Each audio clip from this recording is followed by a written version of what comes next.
자, 오늘은 요한계시록 4장을 읽었습니다. 자, 지금까지는 이제 3장, 이제 2장, 3장은 일곱 교회의 사자들, 일곱 교회를 얘기를 했어요. 일곱 교회에 편지를 보냈는데, 일곱 교회는 일곱 시대를 얘기하기도 하고, 그 일곱 종류의 교회의 모양도 얘기를 하기도 하고, 여러 형태로 보여지며 또 그것이 우리들의 신앙의 모습하고도 나타내주고 있어요. 꼭 뭐 교회라고 얘기해도 교회가 우리들 자신이기도 하니까 우리들 자신에게 따라서 일곱 형태의 신앙의 모습이 있어요. 그래서 책망받을 수밖에 없는 그런 신앙의 모습들, 그런가 하면 칭찬받는 교회의 모습. 오늘 우리는 책망받는 자가 되지 말고 칭찬받는 빌라델비아 교회 같이 돼야 되겠죠. 예, 이렇게 하나님 앞에서 인정받고 칭찬받는 교회 돼야 되겠고, 또 소만화 교회 같은 교회도 역시 흠이 없었어요. 이런 모든 것에 칭찬받고 흠이 없는, 그래서 평강의 하나님이 친히 너희를 온전히 거룩하게 하시고 또 너희의 온 영과 혼과 몸이 우리 주 예수 그리스도께서 강림하실 때에 흠없게 보존되기를 원하노라. 예, 우리 주님 오시는 날까지 정말 흠없게 우리 영과 혼과 몸이 보존되어지고 하나님께 영광 돌려드리시는 우리가 되어야 되겠죠. 예, 그래서 3장과 4장은 이 지상에 있는 교회, 그런가 하면 오늘 우리들의 모습, 또 시대별로 나타난 하나님의 세계 교회의 어떤 시대의 흐름, 이런 것들을 말씀해 주고 있다, 이렇게 볼 수도 있겠죠. 자, 근데 오늘 4장은 이제는 그를, 요한을 데려 올라서 어디로 가요? 하늘나라, 하나님의 보좌를 보여줍니다. 이렇게 하나님이 훅 데려 올라가는 장면들이 우리 성경에 제일 많이 나타나는 것이 에스겔서죠. 에스겔서. 그는 다니엘, 또 하나님의 보좌를 바라보는 이사야 선지자, 이런 선지자들이 직접 하나님께로부터 이렇게 부름을 받아서 올라가는 모습을 또 볼 수가 있고, 다니엘 같은 사람은 조금 환상이 그 옆에 턱 나타나서 그에게 모든 것을 보여주고 있는 이런 모습들, 특히 이제 에스겔 같은 사람은 그 영을 데리고 예루살렘에도 가고 그발강가에도 가고 하는 이런 여러 형태로 나타나고 있는 걸 볼 수가 있습니다. 자, 이 일 후에 내가 보니 하늘에 열린 문이 있는데 내가 들은 바 처음에 내게 말하는 나팔 소리 같은 그 음성이 이르되 이리로 올라오라. 이후에 마땅히 일어날 일들을 내가 내게 보이리라 하시더라. 예, 하늘에 무슨 문이 있다? 열린 문이 있다. 그래서 열린 문, 예, 지금은 구원받을 만한 때예요. 아직은 문이 닫혀 있지 않습니다. 일단 문을 닫으면 끝나는 거예요. 방주의 문이 열려 있을 때에 들어가야 돼요. 근데 열려 있지 않고 닫히면 다시는 열리지 않습니다. 하나님이 닫아놓으면 열자가 없기 때문에 그래요. 근데 하나님께서 노아를 방주에 다 들어가게 해서 짐승 다 태우고 사람 다 타고, 그리고 난 다음에도 일주일 동안 방주의 문이 열려 있었어요. 기다리시는 하나님이시죠. 기다리셔요. 그런데도 사람들은 한 사람도 오지 않고 오히려 방주 안에 타고 있는 사람들을 비난하고 조롱하고 웃었죠. 근데 7일 만에 비가 내리게 되죠. 문은 닫히고 비가 쏟아질 때 그때 달려와 가지고 문을 아무리 두드려도 문은 열려지지 않았습니다. 오직 구원받은 사람은 노아의 8식구, 그리고 그 배에 타고 있는 짐승들, 이들만 구원받을 수가 있었어요. 오늘 여기도 보니까 열린 문이 있다. 열린 문이 닫히기 전에 오늘 우리는 구원을 선포하고 이 구원의 문으로 들어와야 할 줄로 믿습니다. 예. 하나님께서 이 요한을 이리로 올라오라, 하나님의 나라를 향하여 올라가고 있는 것을 볼 수가 있어요. 오늘 우리 모두가 주님이 부르시는 그날 다 저 하늘나라로 올라가게 됩니다. 대부분 죽었다가 다시 깨어났다는 사람들의 이야기를 들어보면 어떤 빛 가운데로 쫙 어떤 동굴 같은 것을 향하여 쫙 그 빛에 빨려서 올라가더라 하는 것을 경험했다고 얘기를 하는 사람들이 많이 있습니다. 이처럼 하나님께서 우리들을 이렇게 요한을 불렀어요. 그래서 앞으로 마땅히 앞으로 일어날 일들을 내게 보이겠다 이렇게 말씀하셨거든요. 자, 이건 뭘 얘기합니까? 앞으로 일어날 일들을 누가 알겠어요? 예? 우리 인생들의 역사도 수없이 그냥 사람마다 각각 다양성이 있고 한데 이런 것들을 보고 어떻게 앞으로 되어질 일들을 보여줄 수 있겠냐 이거예요. 이것은 하나님이 역사의 주인공이심을 얘기해 주고 있는 거예요. 하나님께서 이렇게 역사를 이끌어 가실 것임을 보여주시고 있는 거예요. 물론 우리 하나님은 전지전능하시니까 지금 현재 일, 앞으로 되어질 일도 다 알고 계신다 말할 수도 있겠지만, 그러나 그보다 더 중요한 것은 역사의 흐름을 인도하시는 이는 하나님이시다. 하나님께서 역사를 움직여가고 계시다. 그래서 그렇게 될 수밖에 없다라고 하는, 그래서 이 모든 하나님께서 되어질 일들을 보여주는 그 장면은 하나님이 하시는 모습들을 보여주고 있다 그 말이에요. 내가 그 성령의 감동이 되었더니 보라, 하늘에 보좌를 베풀었고 그 보좌 위에 앉으신 이가 있는데, 앉으신 이의 모양이 벼옷과 홍보석 같고 또 무지개가 있어 보좌에 둘렸는데 그 모양이 녹보석 같더라. 또 여기 하나님의 보좌가 보입니다. 이 보좌가 보이는데 하나님의 모습은 보이지 않고 그 무지개가 둘려 있는데 그 모습이 벽옥과 홍보석 같은데 그 보좌에 둘리는 그 모양이 녹보석처럼, 녹보석 같이 그 아름다운 찬란한 빛으로 이렇게 발하고 있는 그런 모습을 볼 수가 있습니다. 자, 이렇게 하나님의 보좌를 바라보는 사람들이 누가 있어요? 이사야 선지자, 이사야서 6장에 그가 하나님의 보좌 앞에 있는 단 숯불을 갖다 자기 입을 씻어달라고 하는 그 이사야 선지자는 왕이 죽고 난 다음에 어땠어요? 마음이 굉장히 허전했죠. 왕은 강한 왕이었는데 왕이 죽고 보니까 이제는 이 나라의 운명은 어떻게 될까 걱정하고 염려하고 있을 때에 왕의 보좌가 비어 있는데 어떡하나 걱정하고 있을 때 하나님의 보좌가 다 보였잖아요. 보좌에 앉으신 이가 누구다? 하나님이 앉아 계시는 거지 인간이 다스리는 게 아니다. 인간은 그저 하나님의 그 잠시 세워서 하나님의 뜻대로 살다가 가는 거예요. 하나님이 세워서 하나님이 이렇게 저렇게 이끌어 가시는 건데 인간이 그걸 모르고 내가 다 있다, 내가 다 있다. 누가 그렇게 해요? 느부갓네살 왕이 그러잖아요. 느부갓네살 왕이 내가 이 바벨론을 이루고 어쩌고 그러다가 하나님이 탁 터져가지고 개같이 들에 이렇게 먹는 들에서 헤매고 다니는 7년 동안을 미친 사람으로 살았잖아요. 자, 이처럼 하나님의 보좌를 이렇게 볼 수가 있습니다. 또 보좌를 보니까 보좌에 둘러있는 24 보좌들이 있고 그 보좌들의 24 장로들이 흰옷을 입고 머리에 금관을 쓰고 앉았더라. 보좌에 24 보좌가 있어요. 보좌에 둘러있는 24 보좌가 딱 있는데 그 24 장로들이 있더라. 여기 24 장로들은 다른 게 아니에요. 이제 24장은 구약과 신약을 얘기할 수가 있는데 구약에 있는 12지파, 그리고 신약의 12제자, 다 11로 되어 있어요. 이 12중에 24죠. 구약과 신약이 연합을 하면 24이 돼요. 이 12라고 하는 숫자는 3은 하늘의 숫자, 4가 땅의 숫자인데 3과 7이 합쳐지면 7이라는 수가 나오죠.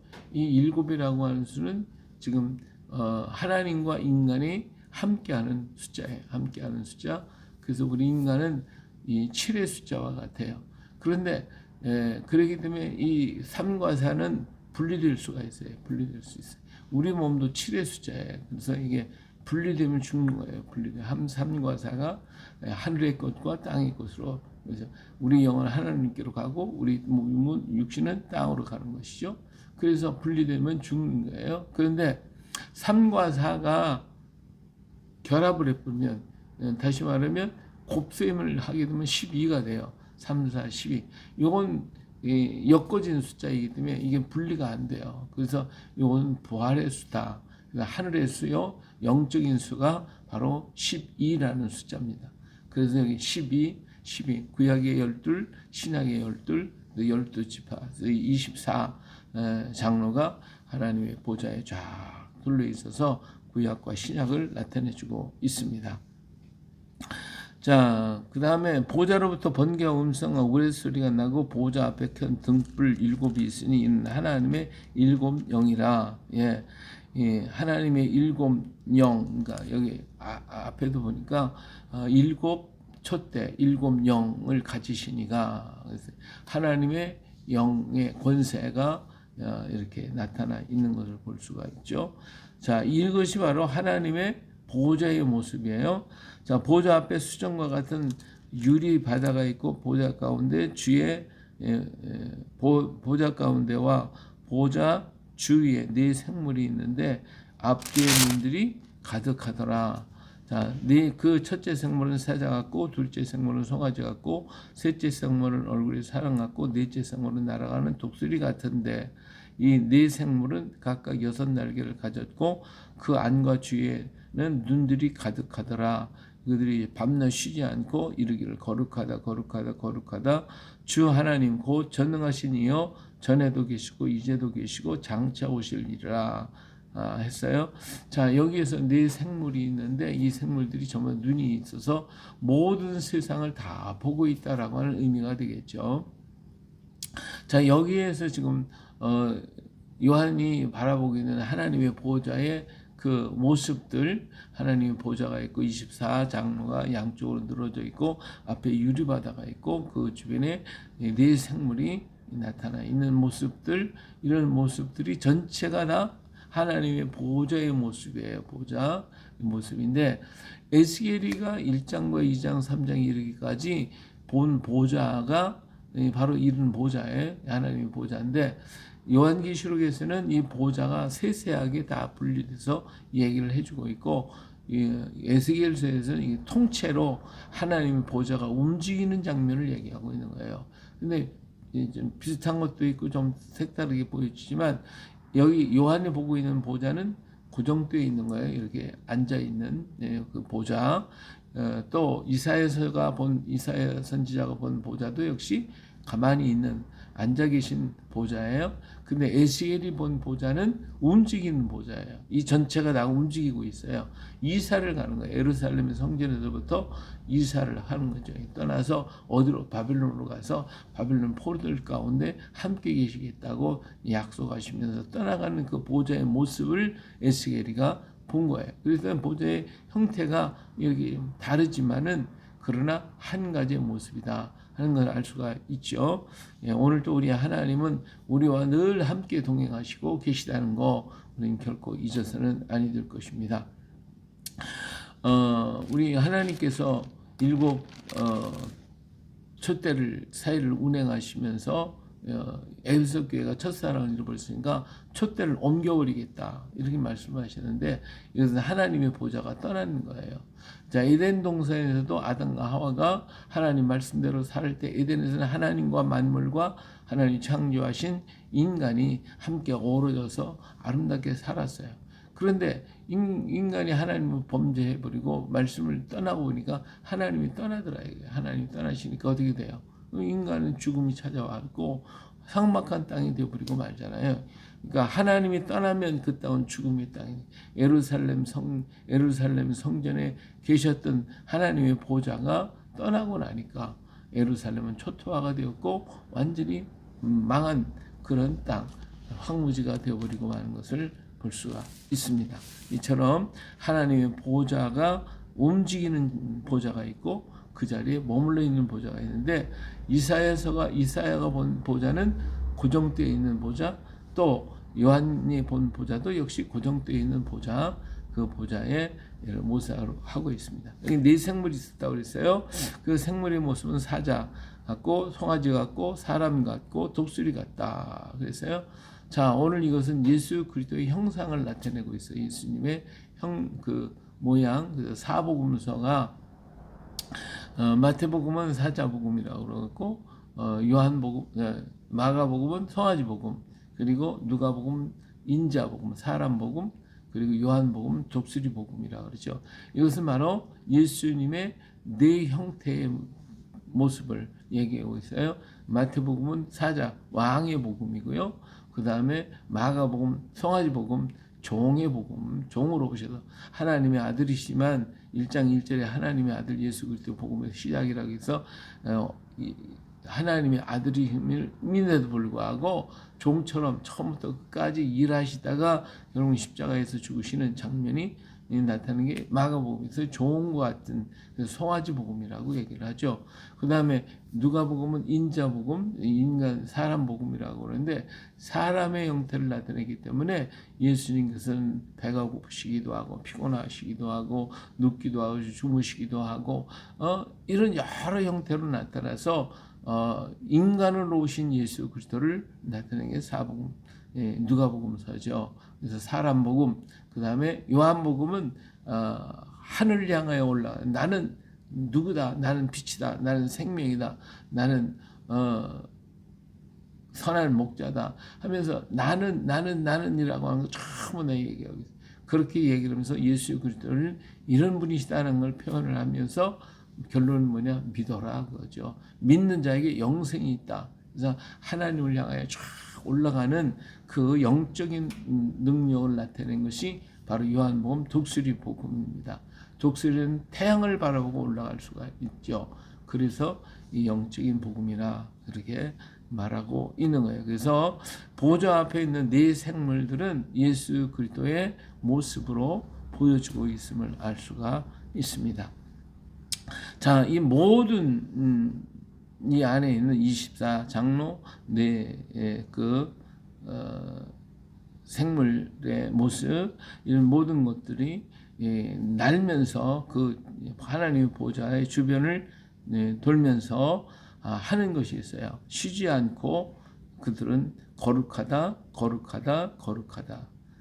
하나님 거룩하신 하나님이, 그러니까 거룩하신 하나님이니까 주 하나님 곧 전능하신 이여 전에도 계시고 이제도 계시고 장차 오실이시라. 전과 지금과 앞으로도 변함없이 언제나 함께 하시는 하나님이심을 여기서 나타내고 계시는데, 그 하나님 어떤 하나님? 거룩하신 하나님. 그렇기 때문에 거룩하지 않은 자는 그 앞에 가면 물고 죽어요. 할 수가 없어요. 그래서 하나님께서 우리를 주님의 보혈로 덮어주시고 씻어주지 아니하면 그 앞에 설 자가 아무도 없다. 그래서 거룩하신 하나님, 내가 거룩하니 그러니까 너희도 거룩하라고 주님은 늘 말씀하고 계시는 거죠. 그 생물들 보좌에 앉으사 세세토록 살아계시는 이에게 영광과 존귀와 감사를 돌릴 때에 24장로들의 보좌에 앉힌 이 앞에 엎드려 세세토록 살아계시는 이에게 경배하고 자기의 관을 보좌 앞에 드리며 이르되 우리 주 하나님의 영광과 존귀와 권성을 받으시는 것이 합당하오니 주께서 만물을 지으신지라. 만물이 주의 뜻대로 있었고 또 지으심을 받았나이다 하더라. 하늘나라에서 24보좌의 24장로들이 하는 것이 뭐냐? 오직 하나님께 예배하는 것밖에 없어요. 예배하는 거예요. 오직 하나님께 예배. 우리는 영원토록 하나님을 예배하는 자입니다. 예배하는 자, 하나님을 찬양하고 하나님께 영광을 돌리고 하나님께 내 관을 바쳐드리면서 모든 것은 하나님의 은혜입니다 하는 것밖에. 하늘나라는 다른 것 없어요. 하나님 앞에 뭐 하는 거다? 예배하는 거예요. 지상에서 예배드리기 싫으면 어때요? 하늘나라 가서 어떻게 살아요? 영원토록 하나님께 예배할 것인데. 그래서 우리는 하나님 앞에 예배하는, 우리 인간은 하나님을 예배하기 위해서 만들어진 존재이고 하나님과의 그 예배를 통하여 교제하게 돼요. 하나님 우리의 예배를 받으시고 또 하나님 우리에게 그 받으시고 축복해 주시는 하나님, 그리고 사랑으로 덮어주시고 함께 하시는 그분이 바로 하나님이시거든요. 우리는 하나님과 영원토록 예배하는 거예요. 그래서 하늘나라는 찬양으로 가득 차 있어요. 찬양. 왜? 하나님 예배해야 되는 거예요. 찬양으로 가득 차 있고, 그리고 하나님의 거룩하다 하나님께 모든 영광과 존귀와 찬양을 돌려드리는 것으로 영원토록 가득 차 있는 것을 볼 수가 있습니다. 자, 그래서 하늘나라는 뭐만 있다? 예배만 있는 것이다. 예배에서 하나님을 거룩함을 찬양하고 하나님의 영광과 존귀와 권능을 찬양하고, 그러면서 여기서 가장 중요한 게 한 가지가 있어요. 뭐냐? 이게 주께서 만물을 지으신지라 만물이 주의 뜻대로 있었고 또 지으심을 받았나이다. 여기서 중요한 것은 우리가 지음받은 존재라는 것, 하나님 모든 만물을 창조하셨다고 하는 창조자라고 하는 사실입니다. 이 창조자라고 하는 한 가지 사실만 알면, 그러면 그것을 진실로 믿는다면 오늘 우리는 더 이상 다른 얘기할 것도 없어요. 창조주 하나님. 그래서 언제나 하나님은 우리에게 나타내서 말씀하기, 내가 창조자다, 내가 너를 지었다, 모든 만물을 지었노라고 말씀하시는 것이 바로 하나님이셔요. 이 창조의 하나님을 믿고 의지할 때 못할 게 없어요. 우리가 부족할 게 없어요. 그렇기 때문에 항상 하나님은 창조의 하나님, 나를 지으신 하나님, 그리고 모든 세상 만물을 창조하신 하나님, 그것을 다스리도록 우리에게 능력을 주셨고 우리에게 은혜를 베풀어 주시니가 또 하나님. 그래서 하나님은 창조의 하나님이심을 우리는 늘 찬양하고 영광을 돌려드리겠죠. 욥도 많은 시련 속에서 만난 게 뭐예요? 창조의 하나님을 만났고 그 하나님을 영화롭게 할 때에 그 모든 고난에서 벗어나 하나님의 축복을 받는 자가 됐어요. 그러므로 창조의 하나님을 인정하고 그 하나님을 믿고 그 하나님을 의지할 때에 하나님의 은혜와 축복이 우리에게 따라오게 되어 있어요. 자, 요한계시록에서 보여주는 것은 뭐냐? 요한에게 보이는 게, 내가 이걸 다 지었다.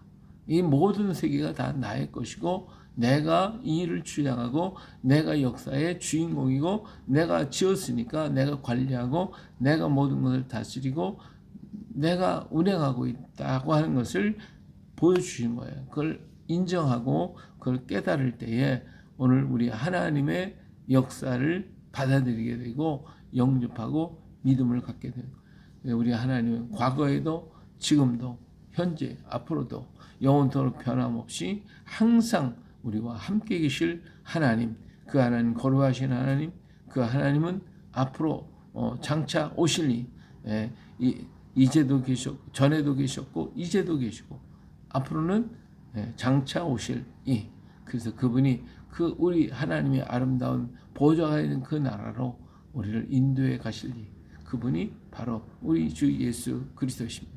주님께서 이 역사를 보여주고 계시는 거고 이것을 가지고 소망을 가지고 살라고 말씀해 주고 계시는 것이 바로 오늘 4장에 있는 말씀입니다. 그래요. 오늘도 주님의 말씀을 꽉 붙잡고 영원토록 변함없으시고 우리를 사랑하시고 우리를 위해서 이런 이 모든 일을 이루어 가시는 하나님, 역사의 운행을 하시고 움직여 하시는 이 모든 것이 만물이 다 하나님의 것이고 하나님이 창조하셨기 때문에 하나님께서 하시고자 하시는 대로 이루어 가신다는 이 사실을 우리가 인정하고 믿고 따라갈 때에 오늘 진정한 하나님의 자녀, 하나님의 백성으로 승리할 수가 있게 될 것입니다. 오늘도 이 말씀을 들고 멋진 승리를 하나님의 자녀의 아름다움을 나타내시길 예수님의 이름으로 축복합니다.